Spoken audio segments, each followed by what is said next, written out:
सर्वांना नमस्कार. दिल का रिश्ता द अनब्रोकन बॉन्ड या स्टोरीचे 35 एपिसोड यापूर्वीच अपलोड केलेले आहेत. कृपया ते सगळे एपिसोड ऐकण्यासाठी आपल्या चॅनलला भेट द्यावी. शेखरने आता गुपचूप कान्हाच्या डोक्यातून प्रेमाने हात फिरवण्याचं नाटक करत त्याचा केस घेतला आणि DNA टेस्ट करून आला. आणि त्याच्या लक्षात आलं की हा मुलगा आपला नाही आणि वंदना दुसरं कोणाचं तरी पाप माझ्या माथी मारत आहे. तो वंदनाच्या चारित्र्यावर संशय घेऊन तिला नाही नाही ते बोलला आणि वंदना रडायला लागली आणि म्हणाली, शेखर असं बोलू नकोस. मी कोणती अग्निपरीक्षा देऊ तू सांग. आणि हे ऐकून कानाला सुद्धा वाईट वाटलं. त्याच्या अस्तित्वावर आणि वंदनाच्या चरित्र्यावर आता प्रश्नचिन्ह उभं राहिलं होतं. पण शेखर ऐकत नव्हता. वंदना, हे मूल माझं नाही. खरं खरं सांग, हे कोणाचं मूल आहे असं म्हणत होता. आणि वंदना शेखरला म्हणाली, शेखर तू का आलास पुन्हा आमच्या आयुष्यात? मी आणि माझा मुलगा खुश होतो आमच्या दुनियेत. निदान हा तुझा मुलगा आहे हे तरी मला माहीत होतं. पण तू तर आता हा प्रश्न माझ्यासमोर उभा करून मी आजपर्यंत केलेल्या तपश्चर्येची राख रांगोळी केलीस. आणि शेखर म्हणाला, वंदना, हे मी बोलत नाही, हे रिपोर्ट बोलतात. अगं, सायन्स खोटं बोलणार नाही. तुझ्या नजरेचा धोका होऊ शकतो, माझ्या नजरेचा धोका होऊ शकतो, पण रिपोर्ट खोटे कसे असतील? जर तुला हवं असेल तर तू पुन्हा चेक कर. आणि कान्हा रागात म्हणाला, 1 मिनिट, त्याची गरज नाही. माझी आई कोणतीही अग्निपरीक्षा देणार नाही आणि कोणतीही टेस्ट होणार नाही. माझा बाप कोण आहे हे महत्त्वाचं नाही वाटत मला. मला सगळ्यात जास्त महत्त्वाचं हे वाटतं की माझी आई आहे. आणि आई, तुला कोणतीही अग्निपरीक्षा देण्याची गरज नाही. मी सांगतोय ना की मी तुझा मुलगा आहे. मग बास. आणि आता चल इथून. हाताचा पाळणा करून तू लहानाचा मोठा केला आहेस मला. आणि आता कोणीही येईल आणि मला माझा मुलगा मी घेऊन जातोय असं म्हणेल, आणि हे शक्य नाही. आणि आई, जरी हे माझे वडील असते, असं विज्ञानानं सिद्ध केलं असतं, तरी मी यांच्यासोबत जाणारच नव्हतो. यांचं सत्य कळलंय आता मला. अगं, जो माणूस खुनी आहे, बलात्कारी आहे, तुरुंगातून पळून येतो, तो कोणाचा कसा होईल आई? आणि ज्याचं स्वतःचंच कॅरेक्टर खराब आहे, ते तुझ्या चारित्र्यावर शिंतोडे कसे उडवू शकतात? तू खरंच वेडी आशा लावून बसली होती आणि निघाली होती यांच्यासोबत. आणि कान्हा आता शेखरला म्हणाला, सॉरी मिस्टर शेखर, तुम्ही येऊ शकता. तुमच्या आधाराची आम्हाला गरज नाही. मी आणि माझी आई एकमेकांचा आधार होतो आणि असाच एकमेकांचा आधार राहू. आता मी मोठा झालोय आणि माझ्या आईची काळजी मी व्यवस्थित घेऊ शकतो. आजपर्यंत मी बघितलं की माझ्या आईसारखी आई जगात कुठेच नाही आणि इथून पुढे मी तिला दाखवून देईन की माझ्यासारखा मुलगा जगात कुठेच नाही. मी आईची इतकी काळजी घेईन आणि माझी आई माझ्याकडे असताना मला जगात काहीच कमी पडत नाही. तिच्या संस्कारांची शिदोरी मला आयुष्यभर पुरते. नको तुमचा 2% बिझनेस आणि नको तुमची प्रॉपर्टी. माझ्या आईच्या संस्कारांचं वजन यापेक्षा खूप जास्त आहे. असं म्हणून कान्हानं वंदनाचे अश्रू पुसले आणि तिला घेऊन घरी गेला. आणि कान्हाचं ते सडेतोड बोलणं ऐकलं आणि शेखरला तर श्रीच्या ॲटिट्यूडची आठवण झाली. तसंच बोलणं, तसंच वागणं. आणि वंदना आता घरी आली आणि ती खात पीत नव्हती. तिला करमत नव्हतं. हे सगळं काय आहे हे तिला कळेना. आणि असं कसं झालं? माझा देव साक्षी आहे की माझ्या पोटात शेखरचं मूल होतं.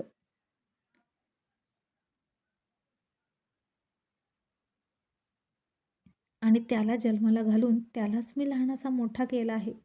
आणि आत्ता DNA रिपोर्ट मॅच होत नाहीत. याला काय अर्थ आहे? वंदना आता विचार करत अंधारात बसली होती. कान्हा गोकुळमध्ये जेवायला गेलाच नाही, कारण तिथे ती रश्मिका आणि कृष्णा असायचे आणि ते सगळं आता कान्हाला बघू वाटत नव्हतं. सतत भांडणं असायची आणि पहिलं चित्र पूर्ण बदलून गेलं होतं. कृष्णा कसा का असेना पण गोकुळ हसतं खेळतं होतं. पण आता ही कजाकबाई रश्मिका आली आणि सगळंच चित्र पालटलं. श्री, ऋतू त्यांच्या रूममधून बाहेर येत नव्हते. ते त्यांच्या रूममध्ये जेवायचे म्हणून कान्हासुद्धा त्याचं आणि वंदनाचं जेवण घेऊन आउट हाऊसमध्ये आला आणि तिला भरवायला लागला. पण ती खातच नव्हती. आणि तो म्हणाला, आई, काय फरक पडतो जर मला वडील नसले तर? माझी आई वडील तूच आहेस. आणि जरीही तू माझी आई नसली ना आणि मी दुसऱ्या कोणाचा मुलगा असेल ना तरीसुद्धा तूच माझी आई आहेस. कारण श्रीकृष्णाला जन्म देणाऱ्या देवकीपेक्षा त्याला सांभाळणारी यशोदा श्रेष्ठ आहे आई, असं तूच मला लहानपणापासून शिकवलं आहेस ना. मग तूच माझी आई आहेस. आणि वंदना आता त्याला मिठी मारली आणि खूप रडायला लागली. तिने शिकवलेलं संस्कार तिच्याच कामी येत होते आणि त्याचे तिनं खूप सगळे पापे घेतले. अगदी लहान कानाचे घ्यायची तसे. आणि कान्हा तूच माझा मुलगा आहेस. हो हो तूच माझा मुलगा आहेस असं म्हणाली. आणि कान्हा म्हणाला मग आकर. वंदनाने आता डोळे पुसले. तिनंही एक घास घेतला, त्याला भरवला. कान्हानं वंदनाला भरवला. दोघेही मायलेकरी आता एकमेकांच्या डोळ्यात बघून एकमेकांचे अश्रू पुसत जेवण करत होते. पण वंदनाच्या डोक्यातून ते सगळं जात नव्हतं. आणि कसं जाणार? आयुष्यभर तिनं शेखरशिवाय इतर परपुरुषाकडे ढुंकूनसुद्धा बघितलं नव्हतं. एकनिष्ठपणे प्रामाणिकपणे तिने कान्हाचा सांभाळ केला होता. त्याच्यावर संस्कार केले. अख्खं तरुणपण असंच एकांतात विरहात घालवलं. कधीच मोह होऊ दिला नाही आणि अख्खं जवानी जाळली तिनं. आणि आता तिच्यावरच असे चारित्र्यहीनतेचे आरोप झाल्यानंतर ती व्यतीत होणारच की. आणि मग सकाळ झाली आणि वंदना काम करायला बंगल्यात गेली. ऋतू आली, पूजा करून पुन्हा बेडरूममध्ये गेली आणि वंदनाला जाता जाता म्हणाली, वंदना, श्री आणि माझी कॉफी आमच्या रूममध्ये आणून दे. वंदना आता तिच्याच विचारात होती. तिनं ऋतूचं ऐकलंच नव्हतं. ऋतू पुन्हा म्हणाली, वंदना ऐकतेस ना? अगं मी काय म्हणाले? आणि वंदना म्हणाली, हां काय मॅडम? ऋतू म्हणाली, अगं माझी आणि साहेबांची कॉफी आत आणून दे.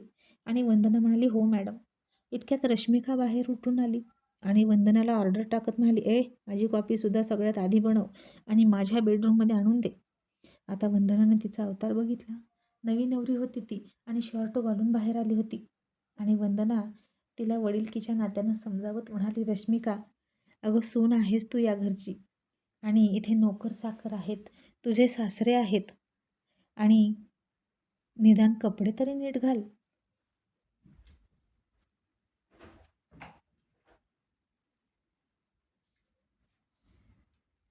आणि रश्मिका फारच तोऱ्यात येऊन वंदनासमोर चुटक्या वाजवल्या आणि म्हणाले, मला नोकरांच्या सल्ल्याची गरज नाही.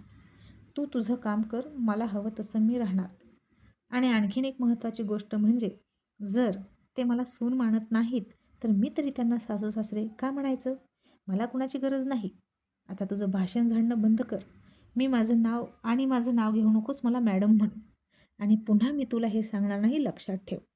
आणि पटकन कॉफी आणून दे आणि मला हवी तशी कर. मग वंदनानं आधी तिचीच कॉपी केली. तिच्या रूममध्ये गेली. कृष्ण अजूनही झोपला होता आणि रूममधून दारूच्या बाटल्या पडलेल्या दिसत होत्या. अर्धवट जळालेल्या सिगारेट पेटल्या होत्या आणि खूपच घाणेरडा असा उग्र दर्प त्या रूममधून येत होता. असलं हिडीस फिडीस वागणं बघून वंदनाला किळस आली आणि ती पदर तोंडाला लावून बाहेर आली. आणि तिने श्री ऋतूची कॉफी बनवली आणि आतमध्ये घेऊन गेली. आणि यांच्या रूममधून मात्र अगरबत्तीचा सुगंध येत होता आणि वंदनाला तेव्हा कुठे थोडंसं बरं वाटलं. ते दोघेसुद्धा कॉफी घेत होते आणि ऋतू तिला म्हणाली, वंदना तू घेतलीस का कॉफी? आणि कान्हा उठला का? आणि वंदना म्हणाली, हो मॅडम, कान्हा कधीच उठला. आणि कान्हाचं नाव नेहमीप्रमाणेच ऋतू श्री सकाळी सकाळी काढायचे. आणि हे ऐकून वंदना निराश झाली. तिला शेखरचं सगळं बोलणं आठवलं. आणि वंदना अचानकच श्रीला म्हणाली, साहेब, हे DNA टेस्ट करतात ते खरं असतं का हो? श्रीने आता तिच्याकडे चकित होऊन बघितलं आणि म्हणाला, का गं, कोण करतंय DNA टेस्ट आणि कुणाची? वंदना म्हणाली, काही नाही, असंच विचारलं. पण हे खरं असतं का?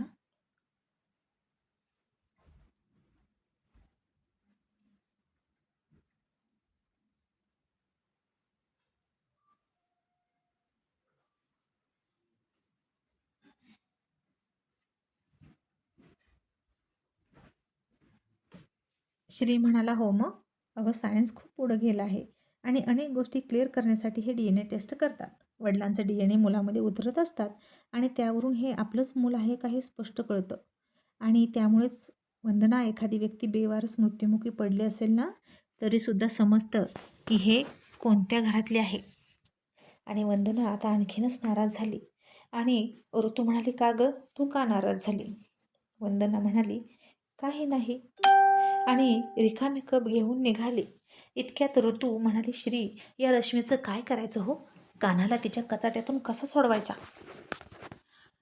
आणि श्री म्हणाला, ऋतू, 25 वर्षानंतर रश्मी पुन्हा आपल्या आयुष्यात आली आहे. नक्कीच तिचे हेतू खूप मोठे आहेत. अगं, मुग्धाची आई असून सुद्धा तिचं लग्न मोडायला निघाली ती, म्हणजे अजूनही ती तशीच उलट्या काळजाची आहे. आणि आता हे ऐकलं वंदनानं जाता जाता, आणि तिला तर धक्काच बसला.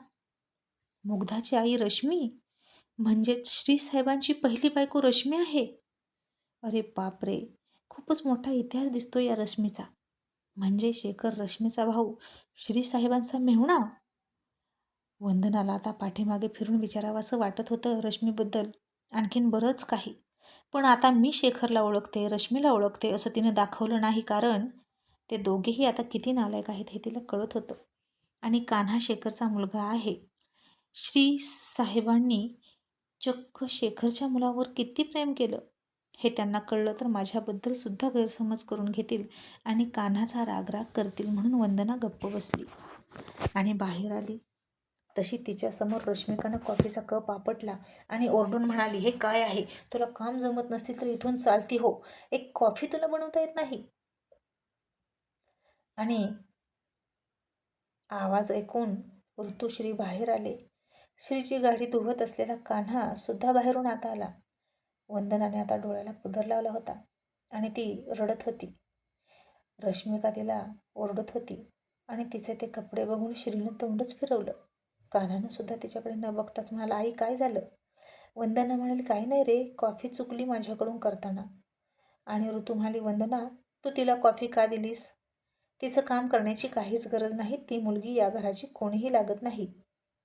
आणि रश्मिका पुन्हा गुरमीत म्हणाली, मी पुन्हा एकदा सांगते, मी या घरच्या मुलाची बायको आहे. मी सून आहे इथली आणि इथल्या सगळ्या गोष्टींवर माझा हक्क आहे, अगदी नोकरांवर सुद्धा. आणि ये म्हातारे, तुला जर जमत नसेल ना कॉफी करायला तर इथून चालती हो. आणि श्री म्हणाला, ए मुली, तू गप्प बस. जर तुला काही प्रॉब्लेम असेल तर तू इथून निघून जा. आणि रश्मिका आता श्रीला सुद्धा उलट बोलत म्हणाली, त्यापेक्षा तुम्ही एक काम करा ना, तुम्ही रूममधून कशाला बाहेर आलात? तुम्ही स्वतःला कोंडून घेतलं होतं तेच बरं होतं.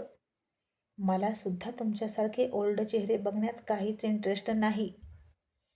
कान्हा आता चिडला. त्याच्या आईचा आणि श्रीचा अपमान तो सहन नाही करू शकला आणि तो मोठ्याने ओरडून म्हणाला, बास, तू मुलगी आहेस म्हणून मी तुझं खपवून घेतोय, नाहीतर उत्तर मला सुद्धा देता येतं. मी तुझं एकही अक्षर खपवून घेणार नाही, याद राख. आणि रश्मिका म्हणाली, कान्हा, तू नोकर आहेस आणि नोकरासारखा राहा. तुझा काय हक्क आहे रे इथे म्हणून इतका तोंड उचलून बोलतोस? कान्हा म्हणाला, नसेल माझा इथे हक्क, कारण मी जन्मानं यांचा मुलगा नाही. पण यांनी माझ्यावर प्रेम केलंय आणि त्या प्रेमाच्या खातरच मी माझा हक्क सांगतोय. तुझ्यासारखा फक्त संपत्तीचा हक्क नकोय मला. आमचं हृदयाचं हृदयाशी नातं आहे एकमेकांचं. आणि रश्मिका म्हणाली, ब्लडी फूल, मी आत्ता कृष्णाला उठवते आणि आता तोच तुम्हाला सरळ करेल, असं म्हणून ती कृष्णाला उठवायला गेली. वंदना आता फुटलेल्या कपाचे तुकडे उचलायला गेली. इतक्यात कान्हा म्हणाला, आई तू थांब, मी उचलतो. आणि त्यानं सगळं स्वच्छ केलं.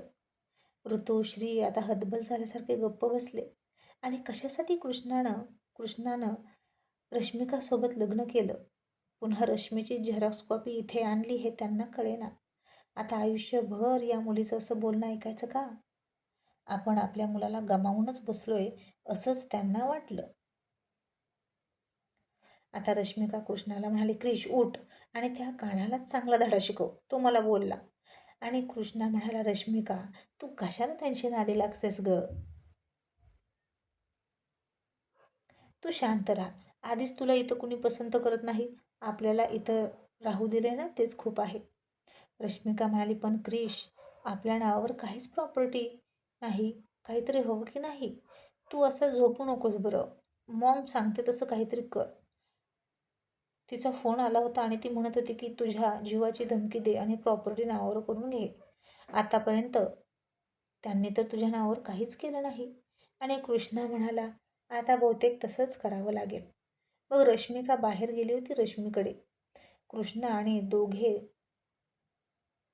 खरेदी करायचे, हॉटेलिंग करायचे, सोनं नाणं खरेदी करायचे आणि बिल मात्र श्रीच्या ऑफिसवर पाठवून द्यायचे आणि लाज लज्जे खातर श्री ते बिल पेड करायचा.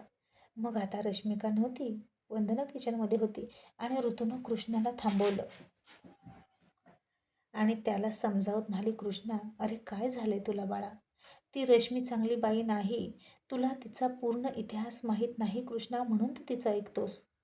आणि कृष्णा म्हणाला, मॉम, रश्मिकाची मम्मी चांगली आहे. ती कायम मला सपोर्ट करते. ऋतू म्हणाली, कृष्णा, ती तुला सपोर्ट करते कारण तिला ही संपत्ती हवी आहे. अरे म्हणून तर तू एकुलता एक आहेस असं बघून रश्मिकाला या घरात तुझी बायको म्हणून पाठवलं. अरे ती बदला घेते आमचा, हे तुला कसं कळत नाही? तुला हाताशी धरते आणि बदला घेते. आणि कृष्णा म्हणाला, मॉम, बदला म्हणजे? आता वंदना सुद्धा काम करता करता ऐकत होती आणि वंदना कोणी बाहेरची नव्हती, त्यामुळे ऋतू तिच्या देखतच कृष्णाला म्हणाली, कृष्णा, रश्मिकाची आई तुझ्या बाबांची पहिली बायको आहे आणि मुग्धाची सख्खी आई, माझी सवत. तिला मॉडेलिंगची हौस होती. मुग्धाचा जन्म झाल्यापासून ती बाहेर भटकायची. तिचे खूप बॉयफ्रेंड होते. तिचा पाय घरात थांबत नव्हता. तुझ्या बाबांचं आणि तिचं पटतच नव्हतं. शेवटी बाबांनी तिच्यापासून घटस्फोट घेतला आणि तिचा भाऊ शेखर, त्यानं तुझ्या आत्यावर बलात्कार करून तिचा खून केला होता, तिचा बदला घेण्यासाठी. तुझ्या आत्याचं नाव मीरा होतं. आणि आता हे ऐकलं तसं वंदनाच्या हातातून भांडं खालीच पडलं. तिला जबरदस्त धक्का बसला होता. इतकं सगळं मोठं सत्य ती पहिल्यांदा ऐकत होती. रश्मिका आणि शेखर इतके मोठे गुन्हेगार आहेत, आपल्याला तर हे माहीतच नव्हतं. आणि माझं चुकलं, माझी खूप मोठी चूक झाली. मी पोलिसांना सांगायला हवं होतं की शेखर या शहरात फिरतोय. आता जाऊन सांगू का पोलिसांना?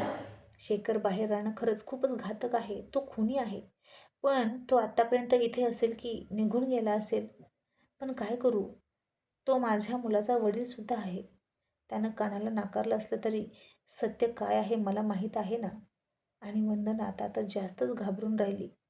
रश्मी तिची नाही म्हटलं तरी ननंद आणि शेखर तिचा नवरा, तोही जेलमध्ये गेलेला, जेलमध्ये लग्न केलेला आणि तीच फक्त या लग्नाला मानत होती.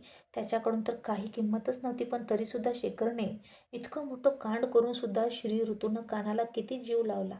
त्याच्या मुलाला कधीच काही कमी पडू दिलं नाही, असा विचार वंदना करत होती. आणि ऋतू तिला म्हणाली, वंदना, अगं हळू, भांडं का पाडलंस? तुला लागलं नाही ना? वंदना म्हणाली, नाही मॅडम, मी ठीक आहे. आणि हे सगळं ऐकून कृष्णा म्हणाला, मॉम, हे खरं आहे का?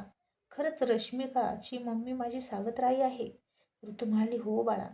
आणि विचार कर कृष्णा, तिनं हा सगळा आम्हा दोघांचा बदला घेण्यासाठी प्लॅन केलाय आणि नक्कीच तिला तुला हाताशी धरून सगळी संपत्ती घ्यायची आहे. तू हवं तर तिला जाब विचारू शकतस. ती खूप पोहोचलेली आहे, खूप स्वार्थी आहे. आणि स्वार्थी कृष्णाच्या सुद्धा डोक्यात आलं की जबाबदार तर विचारलाच पाहिजे. कुणीच कुणाचं आयुष्यात असंच येत नाही. रश्मिकाच्या मम्मीनं नक्कीच माझी मदत अशीच केली नसेल. रश्मिकासोबतच लग्न कर असं तिनं माझ्याकडून बॉन्डवर का लिहून घेतलं? ती सतत मला प्रॉपर्टी घे, प्रॉपर्टी घे असंच म्हणते, म्हणजे नक्कीच ऋतू म्हणते त्यात तथ्य आहे. आणि त्यानं रश्मिकाच्या बाजूने बोलत बोलत रश्मीच्या मनात काय आहे ते काढून घेण्याचा प्रयत्न केला. आणि ही अख्खी प्रॉपर्टी फक्त माझी आहे.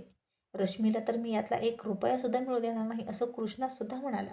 आणि आता इकडे रश्मी तर प्रॉपर्टीचे कागद दररोज बघून बघून डोळे त्याच्यावरून फिरवून फिरवून वेड्यासारखं करायची.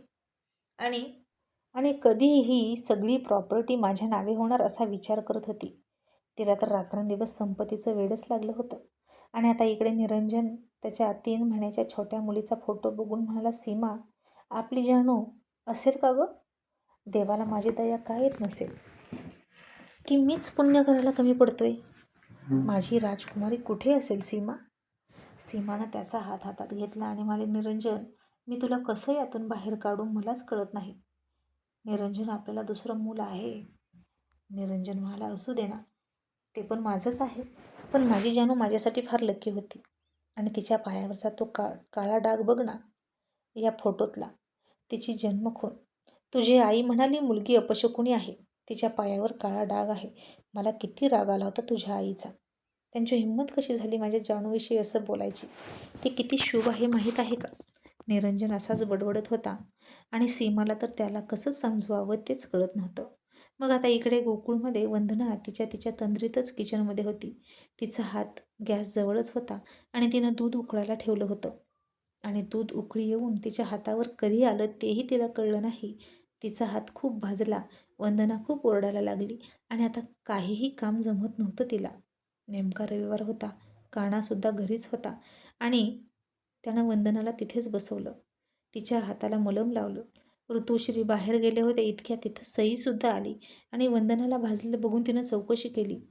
रश्मिका आणि कृष्णाच्या लग्नाबद्दल तिला कळलं होतं कान्हाकडून. आणि आता रश्मिका आली आणि वंदनाला ऑर्डर देत म्हणाली, मला भूक लागली आहे, पटकन जेवण तयार कर. आणि सई म्हणाली, तुला दिसत नाही का त्यांच्या हाताला किती भाजलं आहे? आणि रश्मिका म्हणाली, मग मी काय करू? मी म्हणाले का भाजून घे?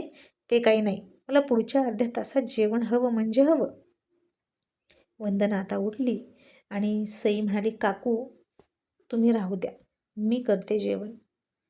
कान्हासुद्धा म्हणाला, आई अगं राहू दे, मी आणि सई करू. तरीही वंदना म्हणाली, नाही रे, करेन मी. असं म्हणून ती काचेचं भांडंच उचलायला गेली. तिच्या हातातून भांडं पडलं आणि फुटलं. आणि सई म्हणाली, काकू तुम्ही आराम करा प्लीज. आणि तिनं वंदनाला आता रागवूनच आउट हाऊसमध्ये पाठवलं. आणि कान्हा म्हणाला, सई आपण दोघं करूया बरं का. आणि सई म्हणाली, ओके. आणि त्या दोघांना स्वयंपाक करताना बघून रश्मिकाला छान वाटत होतं. नोकरासारखे राबतात हे बघून. आणि रश्मिका म्हणाली, जेवण चांगलं झालं पाहिजे, खाण्यालायक. आणि सई म्हणाली, जर चांगलं नाही झालं ना तर आम्ही खाऊ, तू तुझ्यासाठी दुसरं बनव. रश्मिका म्हणाली, तू नोकर असून तोंड चालवू नकोस. आणि सई तिला म्हणाली, आणि तू घरात घुसलेली सून आहेस, तू पण तोंड सांभाळून बोल. आणि घरामध्ये मालक आणि मालकीन फक्त साहेब आणि मॅडम आहेत, आम्ही फक्त त्यांचं ऐकतो. आणि रश्मिका तिथून चिडून गेली पाय आपटत. आणि सईनं सगळ्या काचा उचलल्या आणि ती भाज्या धुवायला गेली आणि नेमकी एक काच तिथं राहिली होती, तीच सईच्या पायात घुसली आणि सईनं रोडून तो पायवर पकडला. कान्हानं ते बघितलं, तिच्या पायातून रक्त येत होतं. तो पटकन तिच्याकडे गेला आणि तिला पकडून आणली आणि म्हणाला, आता तू बस बरं इथं. आणि त्यानं फर्स्ट एड बॉक्स घेऊन तिच्या पायातली काच काढली आणि कापसानं ती जखम पुसली.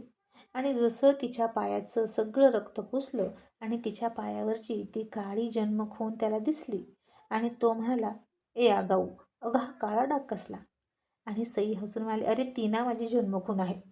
आणि कान्हा, माझी आई माझ्यासाठी स्थळ बघते, मी काय करू? आणि कान्हा म्हणाला, मग कर की लग्न, मला काय विचारतेस? तिनं आता त्याचा हात पकडला आणि म्हणाली, कान्हा मी सिरियसली बोलते. आय आय असं सई म्हणणार इतक्यात कान्हा म्हणाला, आई ग, अगं मी गॅस चालू करून आलोय. असं म्हणून तो पळाला. आणि पुन्हा सईचं बोलणं अर्धवट राहिलं. ती पुन्हा लंगडत लंगडत त्याच्याजवळ गेली आणि म्हणाली, तुझ्या जोडीचा तो कृष्ण बघ लग्न करून कसा मजा मारतो आणि तू का असा करतोयस? आणि कान्हा म्हणाला, मला माझं करिअरवर फोकस करायचा आहे, माझा बाप कुठे हजारो करोडचा मालक आहे. सई म्हणाली, मग कर ना तुझं करिअर, मी कुठं नको म्हणते. आणि माझी आई म्हणते की मी लकी आहे त्यांच्यासाठी, मग तुझ्यासाठी पण मी लकी ठरेल ना जर तुझ्या आयुष्यात आली तर. तू ये ना माझ्या घरी आणि आईशी बोल. आणि कान्हा पुन्हा वेड्यात शिरत म्हणाला, कशासाठी? सईनं आता चाकूच घेतला आणि त्याला दाखवून म्हणाली, आता तुला जिवंत ठेवणारच नाही, नाहीतर मीच माझा जीव देणार. असं म्हणून वेडी सई स्वतःच्या पोटात चाकू मारून घेणार इतक्यात कानाने तिचा हात पकडला आणि म्हणाला, तू पागल आहेस का गं? जरा थांब ना. सई म्हणाली, का थांबू? मला नाही थांबायचं. लहानपणापासून तुझी वाट बघत आले आणि तू काही बोलतच नाही. तुला ती नीतू आवडते का? आणि कान्हा हसला आणि म्हणाला, हो तीच आवडते मला. माझ्यापेक्षा 6-7 वर्षांनी मोठी असलेली मुलगी मला आवडते. हां, काय तू पण आगाऊ, इतकाच विचार आहे का गं तुझ्या डोक्यात, मंद कुठली? आणि सई म्हणाली, मग तू मला नीट का नाही बोलत? कान्हा बोल ना काहीतरी, नाहीतर मी जीव देईन. आणि कान्हा तिला म्हणाला, ओके, जर तू माझ्या मनातल्या प्रश्नाचं उत्तर मला पटेल असं दिलं ना तर मी तुला पाहिजे ते बोलेन. आणि सई म्हणाली, खरंच, मग विचार. आणि कान्हा म्हणाला, समज समज बरं का, माझ्या मनात असं काहीच नाही, पण फक्त समज. समज की जर मला तुला प्रपोज करायचं आहे, ते पण जगातल्या सगळ्यात महागड्या ठिकाणी, तर ते महागडं ठिकाण तुझ्या दृष्टीनं कोणतं? असं म्हणून तो तिच्याकडून ठिकाण विचारून घेत होता. आणि आता हे ऐकलं आणि सईला कळलं की त्याची इच्छा काय आहे.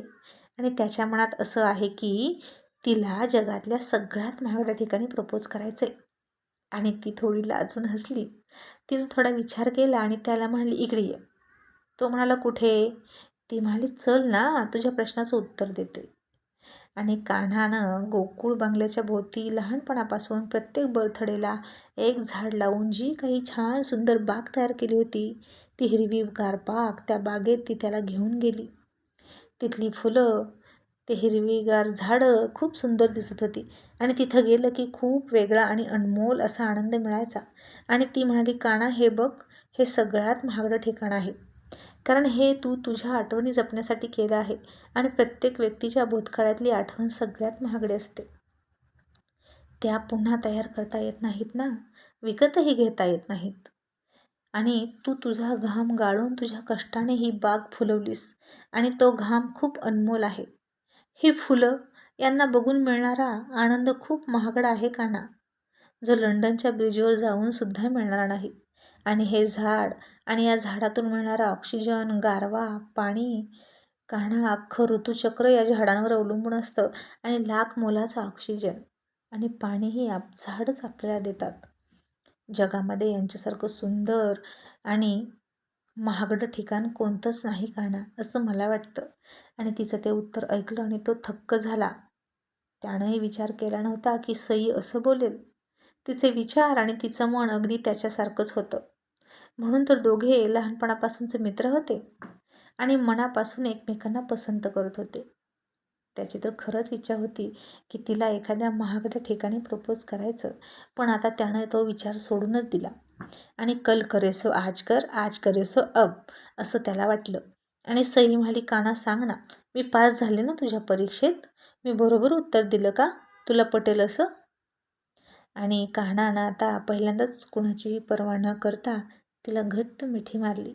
आणि सईला खूप आनंद झाला. तिथेच कान्हा खाली बसला. लॉनमधलं गवत घेतलं, त्याची एक अंगठी तयार केली आणि ती अंगठी तिच्या हातात सरकवली आणि म्हणाला, miss Sai, I love you. Will you marry me? आणि सई खूप हरकून गेली आणि म्हणाली, येस. आणि खिडकीतून ते रश्मिकानं बघितलं आणि तुच्छतेनं म्हणाली, भिकाऱ्यांचं प्रपोज भिकाऱ्यासारखंच असणार, अगदी काडीमोल. आणि त्याची किंमत या गवता इतकीच.